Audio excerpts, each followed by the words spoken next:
טוב, שבוע טוב, בשמחה בלב טוב, malgré tous les événements qui nous ont vraiment consternés cette semaine avec ce qui s'est passé à l'Akba Omer, à Miron, שכל החולים שלח להם השם רפואה שלמה, שכל הנספים והנפטרים רוח אדוני תניחם בגן עדן, נפשם צרורה בצרור החיים. טוב, donc Shabbat prochain, deux parachiotes, Behar et Behukotai. Chaque paracha est pour elle-même des sujets et des directions complètement différentes. Surtout que Behukotai est réputé pour bénédiction et malédiction qui forment finalement un traité entre Akadosh Baruch Hu et Israël. Mais revenons à la première paracha Behar. Et si vous avez le texte devant vous, je voudrais voir d'abord ce qu'est le problème de la Shemitah, l'année de, je ne sais pas comment traduire, l'année de la jachère, l'année du chômage de la terre. Ce n'est pas important, nous allons voir, nous, exactement quel est le contenu de cette mitzvah. Par la suite, la Torah aussi établit tous les statuts de l'acquis immobilier d'une maison, d'une terre.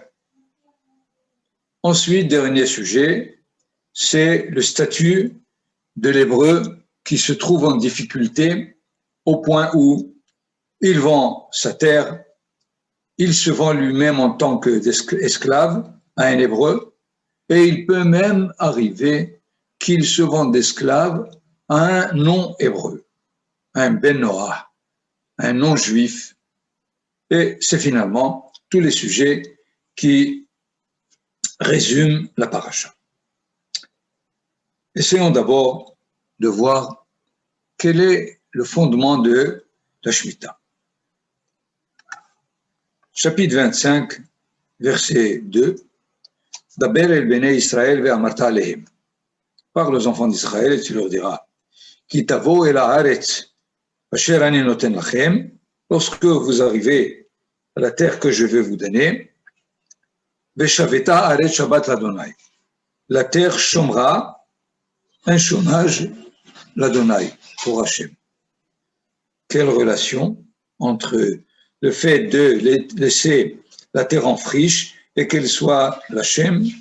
C'est évidemment une première question. De plus, les versets qui viennent, Sheshanim tizra asadecha, Sheshanim tizmor karmecha, Ve'asavta et tevuata, ce verset 3 implique quels sont les 6 ans de travaux, ou Bashana shevi'it, Shabbat Shabbaton yeh la'aretz. Et la 7e année sera l'année de chômage. Selon la suite des versets, on commence d'abord par l'année de chômage, c'est le 2e verset. Le 3e verset, les 6 années de travail. Et au 4e verset, la 7e année sera Shabbaton. Or, halachiquement, si on peut dire, c'est pas l'ordre. C'est pas que la première année où Israël rentre en Israël commence la Shemitah, ensuite 6 ans et la 7e année, mais on commence d'abord par 6 ans et ensuite la 7e année. Donc, le premier verset est un verset assez difficile. Ki tavo el haaretz. Lorsque vous arrivez à la terre. Asher ani noten lachem, que je vais vous donner. Ve'shaveta haaretz shabbat l'Adonai. Déjà, vous allez faire une année de Shemitah. Finalement, il me semble que la Torah va nous donner quelle est la qualité, le qualificatif exact de cette terre. Dans l'idéal, Kaviachol HaKadosh Baruch Hu nous dit, la terre d'Israël n'a pas besoin d'être travaillée. Elle est toujours en chômage et elle donne ses fruits. À peu près comme déjà la création. Kadosh Baruch Hu a créé le monde et il a mis l'homme dans un jardin, le Gan Eden, où il n'avait pas besoin du tout de travailler. Le jardin était plein de fruits, d'arbres, et il devait, comme il lui a dit, Mikolaet Sagan Achol Tochel.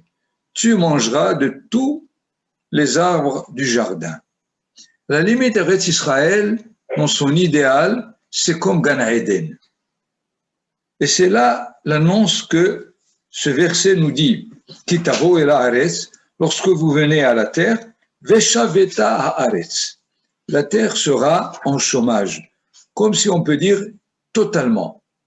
Mais comme nous ne sommes pas à ce niveau, alors pratiquement, 6 ans tu sèmeras ton champ et 6 ans tu travailleras ta vigne, ou Vashana Shevi'it, et c'est seulement la 7e année, Shabbat Shabbaton Yeh La'aretz. De là, me semble que la Torah veut nous donner quelle est la relation qu'Israël a avec la terre. La terre n'est pas un moyen de subsistance. La terre n'est pas au service d'Israël pour tirer d'elle tous les bénéfices agricoles ou tout bénéfice autre comme n'importe quel peuple qui utilise sa terre pour en tirer tout ce dont il a besoin. La Torah nous dit la terre d'Israël est en relation presque humaine. La terre d'Israël comme si c'était la femme d'Israël. Et avec la femme, on a des devoirs. On ne tire pas profit seulement de sa femme. On lui doit quelque chose. On lui doit une relation. De la même façon, Israël se doit d'une relation à la terre d'Israël. Évidemment, ce n'est pas une relation qui va de soi. Il n'est pas possible de l'interpréter par des raisonnements logiques. C'est une relation de personne à personne. Et cela, la Torah nous l'annonce en nous disant « Veshaveta haaretz Shabbat l'Adonai ». C'est-à-dire, le fait d'arrêter de travailler la terre la 7e année, c'est pas parce qu'elle est fatiguée, c'est pas parce qu'il faut lui redonner la possibilité de donner de meilleurs fruits. Parce que d'autres versets dans la Torah nous enseignent que c'est faux de croire que l'année de la Shemitah, c'est pour donner un repos à la terre qui par la suite reprendra ses forces. Pourquoi? Parce que nous savons que après 7 fois 7, 49 ans, la 49e année est Shemitah, c'est sûr. Mais la 50e année est aussi Shemitah, le Yovel, le jubilé, qui est la 50e année, tel que nous avons 2 années suivies de Shemitah. Et alors, effectivement, prenez si vous voulez le verset 20 du chapitre 25, Vechit omeru ma nochal bashana hashevi'it. Et si vous posez la question, mais qu'est-ce qu'on va manger la 7e année? On ne va pas ni semer, ni récolter, parce que l'année prochaine encore, on se prépare. La Torah nous dit, j'ordonnerai à ma bénédiction la 6e année, c'est-à-dire si vous voulez, la 48e année, et il fera une récolte pour 3 ans, c'est-à-dire et la 6e, c'est-à-dire 48, 49 et 50. Mais elle est à la fin des 6 ans, où elle a travaillé déjà 6 ans. Elle a encore plus de force, la 6e année, pour donner des récoltes bonnes pour 3 ans. Donc la terre d'Israël ne se fatigue jamais. C'est ce que la Torah nous enseigne, parce qu'elle est une terre que Akadosh Baruch Hu a choisie pour Israël. La terre d'Israël n'est vraiment la terre d'Israël que si Israël l'habite. Nous avons énormément d'allusions, si on peut dire, que, je le répète aussi plusieurs fois, la terre d'Israël, Eretz HaKodesh, elle n'est pas Eretz Kedosha. La terre d'Israël n'est pas la terre sainte, comme on l'a traduit. Elle est la terre où la sainteté peut se réaliser. C'est la traduction de Eretz HaKodesh. Ça veut dire, si Israël est sur la terre, elle développera, grâce à Israël, la sainteté qui est en elle, sinon, il n'y a rien du tout. La terre en elle-même, les pierres, le sol, n'est pas du tout saint. C'est le jumelage, l'habitation d'Israël sur la terre d'Israël qui dévoile finalement la sainteté que Akadosh Baruch Hu attend de nous. Voilà donc quel est le premier but de la Shemitah. Évidemment, ce n'est pas le seul, parce que nous avons une Mishnah dans les Pirkei Avot qui nous dit Galout bala olam al avodah zara gilui arayot shfichut damim ve'al shmitat haaretz. L'exil, la plaie, le fléau de l'exil arrive dans le monde à cause de 4 transgressions possibles. L'idolâtrie, le meurtre, l'adultère, jusque-là on peut comprendre, et pour aussi la Shemitah. Si on ne garde pas la Shemitah, on est exilé. C'est assez étonnant. Mais finalement, la Shemitah n'est qu'une mitzvah ta'aseh. C'est pas parce qu'on va pas lire le schéma qu'on va nous exiler. C'est pas parce qu'on va même pas mettre les tfilim qu'on va nous exiler. Pourquoi est-ce que la Shemitah peut produire l'exil? D'ailleurs, les Hachamim enseignent que le premier exil d'Israël en Babylonie était de 70 ans. Pourquoi 70? Parce que c'est les 70 Shmitot que Israël n'a pas observé pendant le temps du premier temple. De Yehoshua, où Israël est rentré avec lui, jusqu'à Tzidkia, le dernier roi de Juda, il y a à peu près 8 siècles. Dans chaque siècle, vous avez combien de Shmitot et de Yovel? 7. 7 fois 7, 49. Ouais. Le Yovel, c'est le 8e, donc 16. 16 multiplié par 8, c'est très simple. Vous avez là-dedans 100 et quelques. 70 de ces Shmitot n'ont pas été observés par Israël pendant tout ce temps. C'est pour cela que l'exil de Babylone a duré 70 ans. En parallèle sur les 70 Shmitot qui n'ont pas été observés. Ça demande réflexion. Il faut essayer de comprendre quelle est la relation.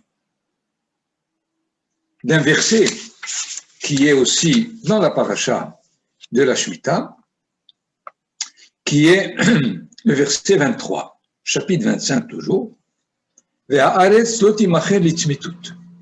la terre ne sera pas vendue pour toujours.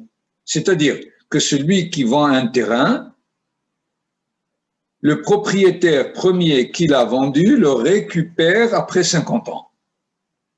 Pourquoi? Kili haaretz, parce que la terre m'appartient. Ki gerim vetoshavim atem imadi, parce que vous êtes étranger et citoyen avec moi. Traduction qui fait que comment on peut être étranger et citoyen?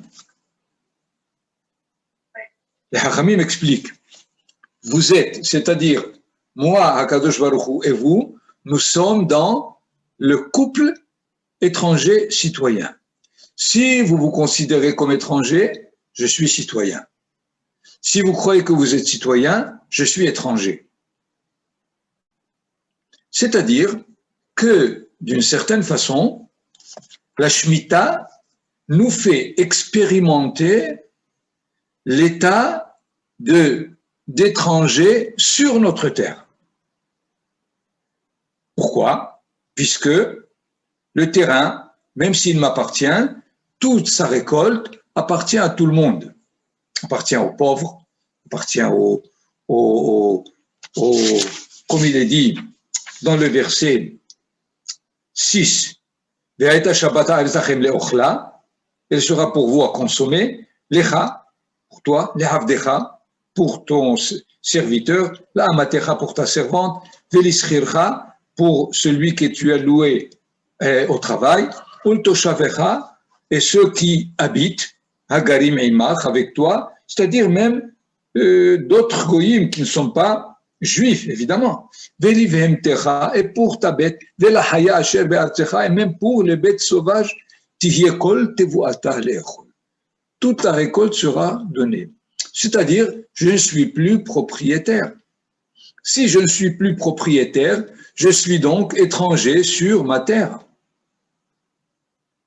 Et c'est très important l'expérience du guerre dans l'identité d'Israël. Je voudrais juste ici une petite remarque et linguistique. Celui qui prend l'islam, qu'est-ce qu'on l'appelle? Uhit Aslem. Il est devenu islamique. Celui qui est devenu chrétien, qu'est-ce qu'on dit? Uhit Natser. Il est devenu chrétien. Mais celui qui est devenu juif, qu'est-ce qu'on dit de lui? Uhit Gayer. Il est devenu guerre. On ne dit pas Uhit Yahed. Il est devenu juif. C'est étranger. Comment? Il rentre dans la collectivité d'Israël et on l'appelle guerre, étranger. Mais pas du tout, il fallait l'appeler Yehudi. Uhit Gayer, c'est-à-dire il a acquis l'identité essentielle de départ qui est l'identité essentielle du juif. Le juif doit savoir combien est-ce qu'il est par rapport à Kadosh Baruch Hu, qui lui est citoyen de la terre, lui il est étranger. Et d'ailleurs, comment commence Abraham Avinu, notre premier patriarche, on l'appelle le père des guérim, le père des étrangers, tel que quelqu'un qui se convertit au judaïsme, on l'appelle Moïse ben Abraham. Pourquoi Abraham? Parce que Abraham est le modèle du guerre. Et alors, la Shemitah a pour but de faire expérimenter aux propriétaires l'état de ce que j'appellerais maintenant l'exil positif. Mais si jamais on transgresse la Shemitah, la Torah nous dit, Bevakasha, sortez, allez-y expérimenter l'exil ailleurs et revenez ici. Puisque vous n'êtes pas capable de vous d'expérimenter cet état d'étranger sur votre terre, vous êtes obligé de l'expérimenter ailleurs. Donc, deuxième but de la Shemitah. Par contre, je reprends, le premier but, c'est de nous donner la qualité de la terre d'Israël, sa vraie définition. Le deuxième est beaucoup plus identitaire. Quelle est l'identité du Ben Israël? C'est qu'il expérimente l'étrangéité de sa vie en Israël. Pourquoi? Pour être capable d'apprécier toutes les guerres qui arrivent. Tous ceux qui sont étrangers, qui arrivent en miniature, il faut qu'il les rapproche. Va'ahavtem et guerre, et vous aimerez l'étranger, qui guérim heitem be'eretz Mitzrayim, parce que vous étiez des étrangers. Combien donc la définition du guerre ici est importante dans l'année de la Shemitah. Troisième raison, c'est une raison sociale, très simple, qui a été déjà annoncée dans Parashat Mishpatim. Ubashana, je lis là un verset des Parashat Mishpatim, Ubashana sheveiti shmetena untashta, et la 7e année, tu l'abonderas et tu la lâcheras. Et les pauvres de ton peuple pourront consommer la récolte. C'est-à-dire, il y a déjà une 3e raison de la Shemitah, ce que j'appellerais la raison sociale. Elle est assez simple, puisque généralement, l'état de propriété fait que je suis le maître, tout ce que je récolte est à moi, et ceux qui n'ont pas la possibilité de pouvoir avoir une terre et de récolter seront toujours en marge de la société. Donc, tous les 7 ans, il y a une certaine permission à tous ceux qui n'ont pas la possibilité d'avoir une terre et une récolte d'y participer. Donc, nous voyons donc combien la 7e année, finalement, est une année qui régénère, dans le terme de Manitou, qui revirginise l'identité d'Israël à travers les différentes directions et niveaux de vie de la Shemitah, comme la Torah nous le dit. D'ailleurs, l'année prochaine, Be'ezer Hashem, sera une année de Shemitah, elle est même de 13 mois, donc une année de Shemitah assez longue, et vous devez savoir combien est-ce qu'il faut la vivre pour la vivre au moins au niveau social, pas tellement au niveau identité, puisqu'on ne réalise pas la Shemitah comme il le faut, ni évidemment au niveau de la qualité d'Israël. Cela est assez important de comprendre, même si la Shemitah est vécue comme vous le voulez, mais la terre d'Israël, c'est là où le peuple d'Israël doit développer son histoire. C'est ça l'importance de tout celui qui monte en Israël. On monte en Israël pas à cause de l'antisémitisme et pas à cause de l'assimilation et pas pour faire encore un peu plus de mitzvot. Tout ceci sont des raisons secondaires.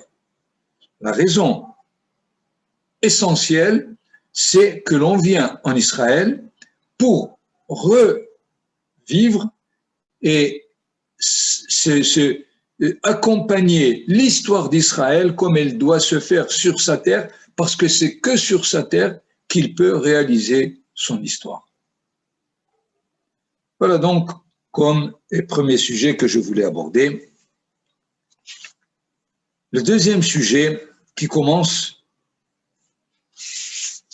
au verset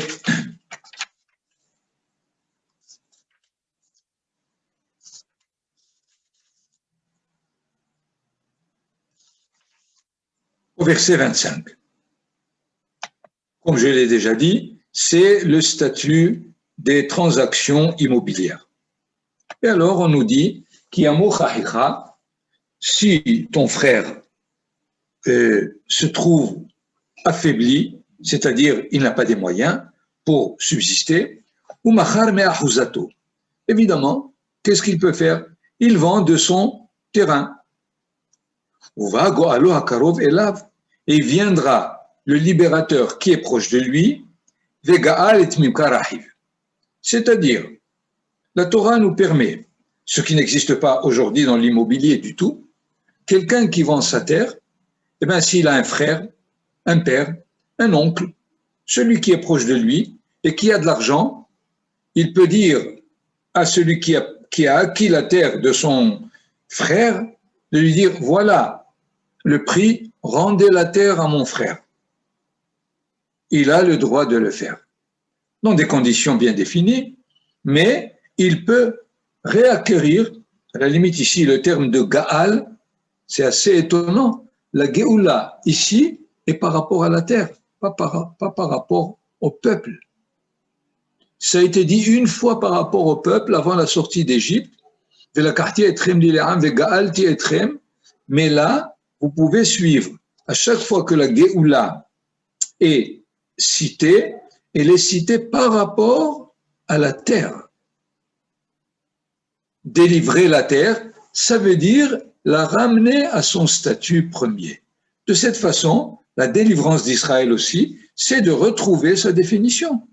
C'est pas simplement de sortir des tsarot, de sortir de l'exil et Vechoulou, c'est pas tout ceci est second. La Géoula est par définition recouvrir la définition de l'identité d'Israël. Veish kilo yelo goel, et si quelqu'un n'a pas de libérateur, veisiga yado umatzak ede geulato, lui aussi il peut donner, réacquérir son terrain. Vehishav et chenemim karo, il peut lui compter les années qu'il a dans lesquelles il a profité de la terre. Vehishiv et taodef. Évidemment, il ne lui rend pas tout le prix du terrain, parce que s'il lui a vendu du terrain et il en a pris une récolte de 4, 5, 6 ans, le terrain est moins cher. Et dans ce cas-là, il a fait Im lo matza yado de hashivlo, verset 28, et s'il n'a pas trouvé finalement pour lui rendre son terrain, ve'ayam imkaro biyad hakone oto, alors cette vente, elle restera chez celui qui l'a acquise, ad shenat hayovel, jusque l'année du jubilé, viatza bayovel veshav lahuzato, et alors il recouvre son terrain gratuitement. J'ai pris ce texte parce que je rappelle toujours l'interprétation de Rabbi Haïm ben Attar, à Kadosh, qui va lire tout ce texte, pas au niveau de quelqu'un qui se trouve affaibli, qui n'a pas la possibilité de subsister et qui vend son terrain et qui va le acquérir, etc. Il va le ramener dans une interprétation entre Akadosh Baruch Hu et Israël à propos de la terre d'Israël. Comme si il va arriver un temps où, à cause de notre façon de nous conduire, Dieu va se trouver affaibli. Et il va vendre sa terre. C'est-à-dire Israël va sortir, et la terre va appartenir à un autre peuple, aux Babyloniens, aux Perses, et par la suite, pendant les 2000 ans, aux Arabes, aux Mameloukim, aux chrétiens, aux Turcs, aux Anglais. Il vend sa terre. Je vous lis une traduction de Rabbi Haïm ben Attar. Ce passage fait allusion à une grande chose et peut éclairer les habitants de ce monde. Ce qui est dit, si ton frère a vendu une partie de sa propriété, cela s'applique à la résidence du témoignage, propriété du Saint béni soit-il, de Akadosh Baruch Hu, là où il a fait descendre sa Shekhinah. Or, en raison de nos péchés, sa maison a été vendue, comme l'ont dit nos sages en interprétant le verset de Psaume, Psaume d'Asaph, ô Dieu, des païens ont envahi ton héritage. L'Écriture nous a fait savoir que son rachat est possible au juste qui se rapproche de Dieu.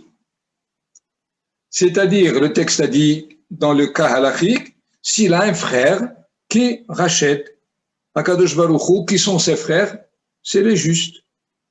Et les justes doivent racheter. La rédemption viendra par le réveil du cœur des hommes, lorsqu'on leur dira, est-il bon pour vous de vous trouver à l'extérieur, exilés de la table de votre Père? Par cela, Dieu rachètera sa vente. S'il ne trouve personne, c'est lui qui va la racheter. Et là, ajoute Rabbi Haïm ben Attar une remarque personnelle. Et pour cela, tous les maîtres de la terre et tous les grands d'Israël devront rendre des comptes. Et c'est à eux que Dieu s'en prendra pour l'opprobre de la maison abandonnée. Rabbi Haïm ben Attar, à la limite, il se met en colère, contre le fait que les grands d'Israël ou toute autre personne qui ne tient pas compte de ça pour essayer de racheter. Qu'est-ce que ça veut dire racheter? Ils n'ont rien à racheter. Ils n'ont simplement qu'à venir ici. Et dès qu'ils viennent ici, ils expriment le fait qu'ils veulent reprendre la terre d'Israël pour en dévoiler sa qualité, sa capacité. Ken ajoute ici, je vous lis quelques lignes de Manitou sur ce texte. La plus grande tragédie de notre histoire ne consiste pas tellement dans le fait que les maîtres de la terre, les puissances politiques s'emploient à couper notre peuple de sa terre, mais que des grands d'Israël, connus comme rabbins ou grands rabbins, le font au nom d'une fallacieuse théologie anti-sioniste. C'est Manitou qui a écrit ça.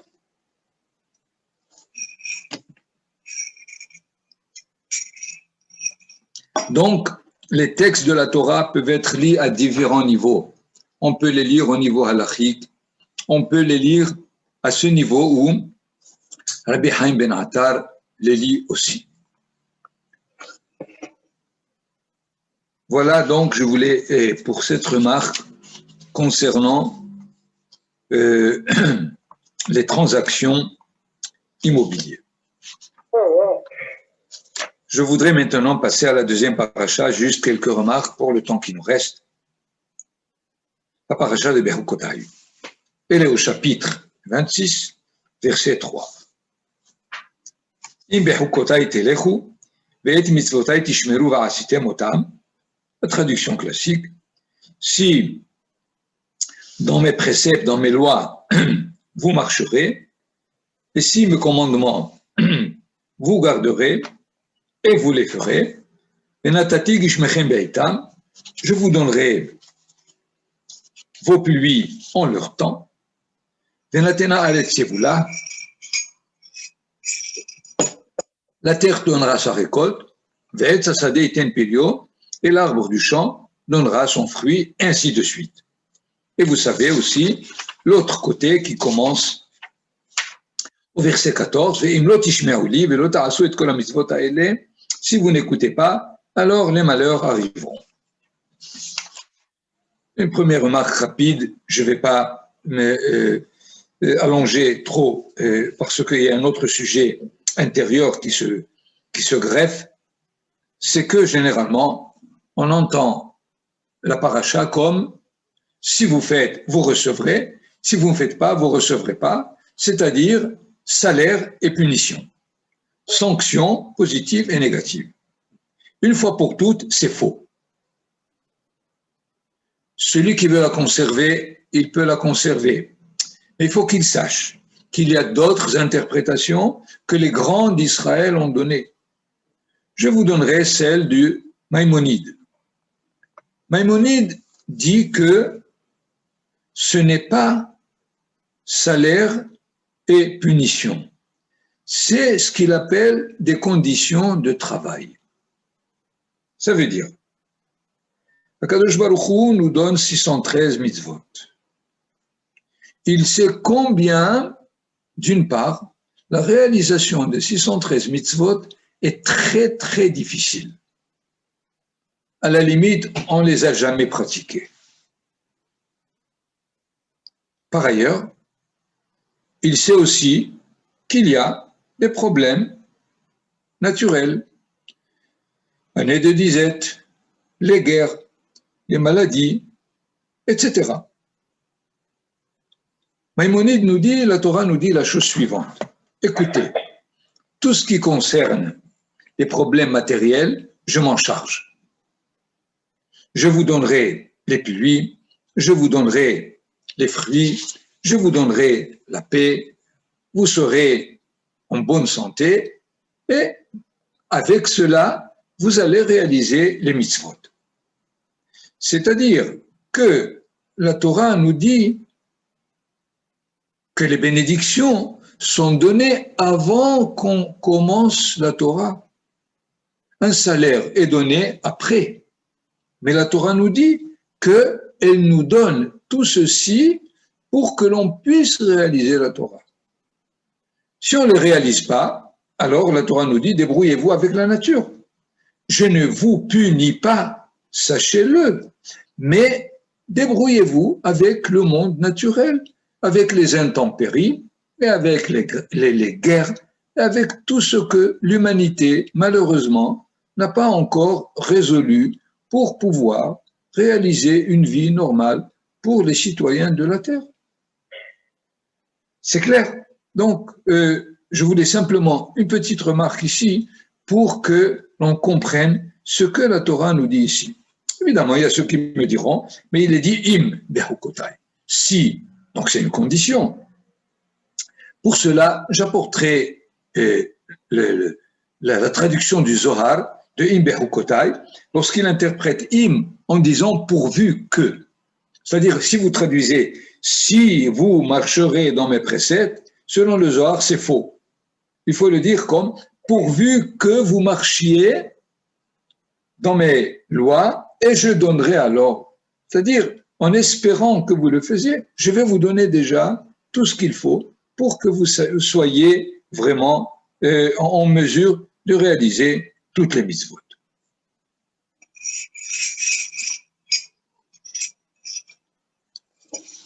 Je voudrais maintenant revenir au premier verset de la paracha, qui est difficile dans la syntaxe.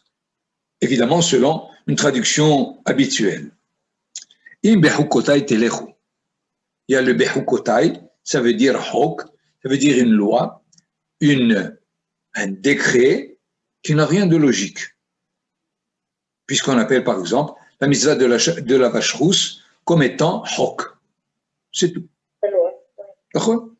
Et il y a mitzvotai, il y a mes commandements. Cela, plus ou moins, on peut s'arranger de trouver une raison quelconque. Alors revenons. Im behukotai telechu, le terme si vous marchez dans mes lois, c'est pas cohérent. On ne marche pas dans les lois, on les réalise. Il aurait fallu dire, selon cette traduction, im et hukotai ta'asu.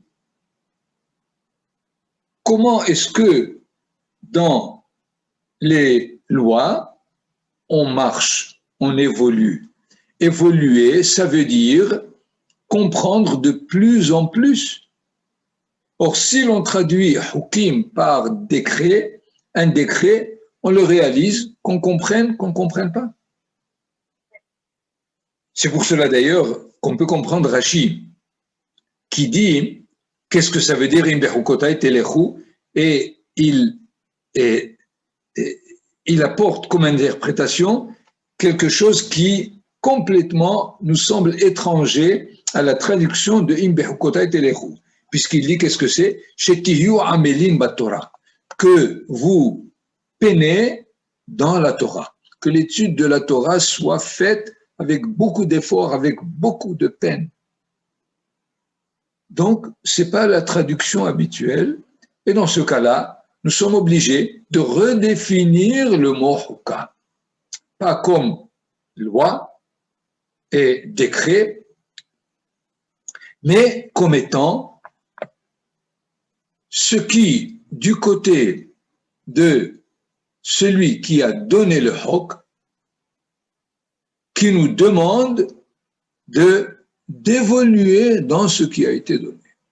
C'est-à-dire, n'importe quelle mitzvah, c'est finalement le lien entre celui qui l'a ordonné et celui pour lequel elle a été proposée.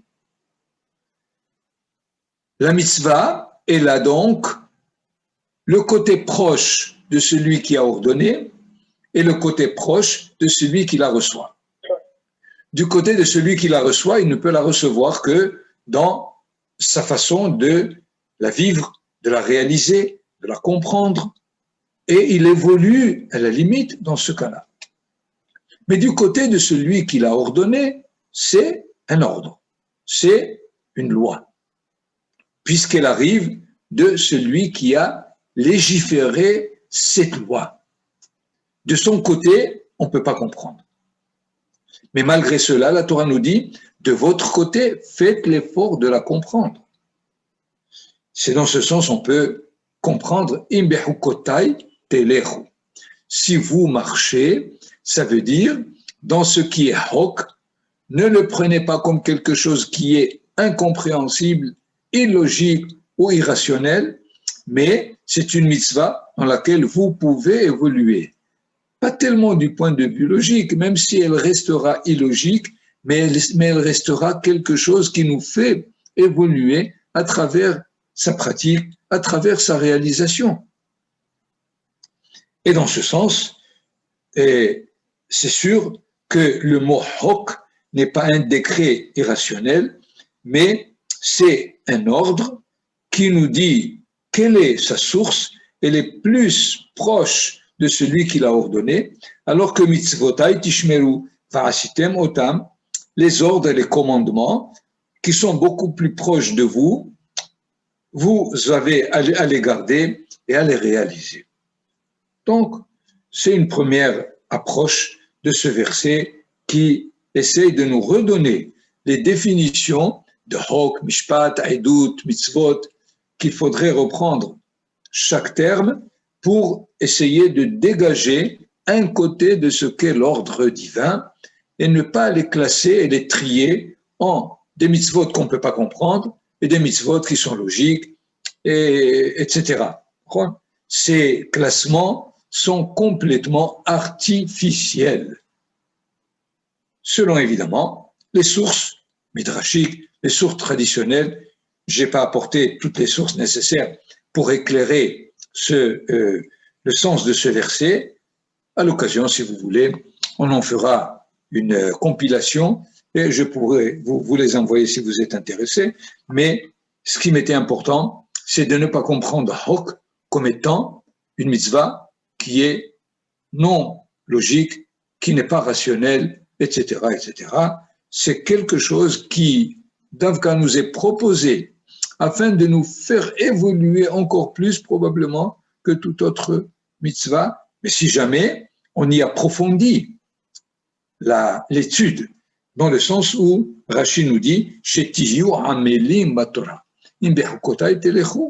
ça veut dire que vous soyez ceux qui engagent les forces, le temps et tout ce qu'il le faut pour pouvoir comprendre ces hukim. Voilà rapidement ce que je voulais donner comme remarque. Si vous voulez poser des questions ou des remarques, Bessim Haraba.